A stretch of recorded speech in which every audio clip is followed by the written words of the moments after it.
নমস্কার বন্ধুরা, Shri search defence analysis চ্যানেলে আপনাদেরকে স্বাগত জানিয়ে আজকের ভিডিওটি শুরু করছি। চীন ও আমেরিকাকে টক্কর দিতে আসছে ভারতের প্রথম স্টেলথ যুদ্ধবিমান AMCA। কি কি বৈশিষ্ট্য রয়েছে এই AMCA-এর, এই বিষয়ে আজ আলোচনা করব। ভারতের পঞ্চম প্রজন্মের যুদ্ধবিমান advance medium combat aircraft AMCA তৈরির জন্য 15,000 কোটি টাকার অনুমোদন দিল দেশের নিরাপত্তা সংক্রান্ত ক্যাবিনেট কমিটি। CCS এই সপ্তাহেই AMCA তৈরির জন্য অনুমোদন দিয়েছে। নতুন প্রজন্মের এই যুদ্ধবিমান তৈরির পুরো প্রকল্প দেখভালের দায়িত্ব দেওয়া হয়েছে কেন্দ্রীয় সংস্থা DRDO-কে। এই প্রথম স্টেলথ যুদ্ধবিমান হাতে আসতে চলেছে ভারতের। বিমানটির নকশাও তৈরি করবে ADA। যুদ্ধবিমানটি তৈরি করবে রাষ্ট্রায়ত্ত সংস্থা হিন্দুস্তান অ্যারোনটিক্স লিমিটেড। AMCA যুদ্ধবিমান তৈরি হয়ে যাওয়ার পর ভারত সেই দেশগুলির মধ্যে পড়বে যাদের হাতে পঞ্চম প্রজন্মের নিজস্ব যুদ্ধবিমান থাকবে। কি কি বৈশিষ্ট্য রয়েছে এই AMCA-এর? এই যুদ্ধবিমানে দুটি ইঞ্জিন থাকবে, যার ওজন আনুমানিক 25,000 কিলোগ্রাম। ভারতীয় বিমান বাহিনীর হাতে যে যুদ্ধবিমানগুলি রয়েছে, AMCA-এর আকার তার তুলনায় অনেক বড় হবে। AMCA এমন অত্যাধুনিক প্রযুক্তিতে তৈরি হবে যা যুদ্ধবিমানটিকে সহজে শত্রুপক্ষের রাডারে ধরা পড়তে দেবে না। ADA-তে থাকা AMCA-এর প্রজেক্ট ডিরেক্টর কৃষ্ণ রাজেন্দ্র নীলি জানিয়েছেন, নতুন এই যুদ্ধবিমানটি বিশ্বের অন্যান্য দেশের হাতে থাকা পঞ্চম প্রজন্মের যুদ্ধবিমানের সমতুল্য বা আরও উন্নত হবে। সংবাদ সংস্থা ইন্ডিয়ান এক্সপ্রেসকে কৃষ্ণ রাজেন্দ্র বলেন, আমরা তেজস যুদ্ধবিমানের উন্নয়ন দেখেছি। AMCAও বিশ্বের অন্যান্য পঞ্চম প্রজন্মের যুদ্ধবিমানকে টক্কর দিতে সক্ষম। AMCA যুদ্ধবিমানের পেটের ভেতরে থাকবে বিভিন্ন পাল্লার অস্ত্র। এগুলি শত্রুপক্ষের ওপর নির্ভুলভাবে আঘাত হানতে সক্ষম হবে। এই অস্ত্রগুলির মধ্যে অনেকগুলি ভারতে তৈরি।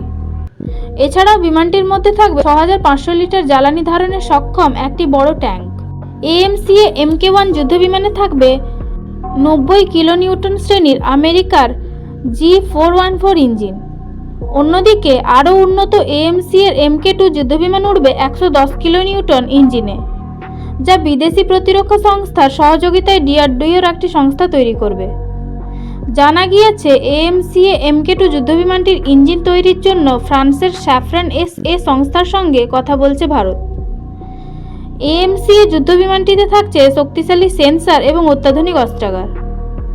AMCA নিয়ে ভারত স্বপ্ন দেখতে শুরু করেছিল 2007 সালে এবং এর আলোচনাও শুরু হয়েছিল সেই সময়। প্রাথমিকভাবে পরিকল্পনা ছিল রাশিয়ার সঙ্গে যৌথভাবে বিমানটি তৈরি করার।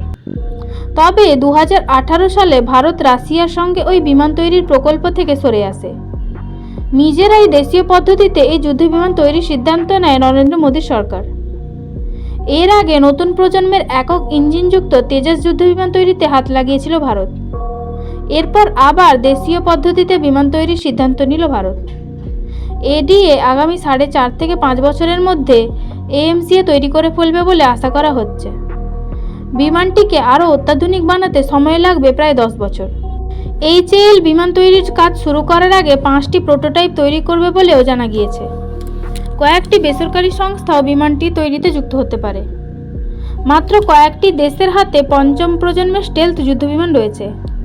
এই তালিকায় রয়েছে আমেরিকা F-22 র্যাপ্টর এবং F-35A লাইটনিং II, চীন J-20 মাইটি ড্রাগন এবং রাশিয়ার সুখোই Su-57।